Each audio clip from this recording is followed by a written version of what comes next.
زموږ اورګاډی هم پکې راغی. عجیب نه دی؟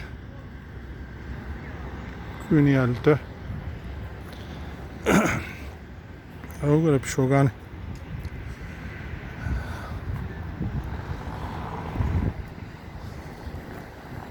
ملګرو موږ ویډیوګانې کوو. سمه ده چې ځایونه ښایسته دي، خو د ټولو ویډیوګانو نه زموږ مقصد دی چې اوسنی نظام ترڅنګ یو ولس باید وطن آباد کا.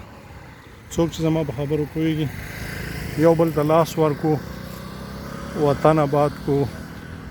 څوک مال، څوک ځان، څوک منډه، څوک مشورې، څوک اندونه. نو جوړېږي چې کله جوړ شو نړۍ اوس د یو کور په څیر ده. په خپله سیلانیان راځي او په خپله هغه ځایان چې نن تاسو په یوې هګۍ پسې ګرځئ نه پیدا کېږي، بیا به هر څه وي. نو راځئ چې یو بل ته لاس ورکو، وطن ګلې ګلزار کو. بیا به د نړۍ پیسې راځي په خپله زموږ او ستاسو ځایونو ته. دا یو غر دی، که د دې مخکینی انځور وګورئ یو غر دی، خو که اوسنی انځور یې تاسو څخه وګورئ نو موږ د چا نه کم یو.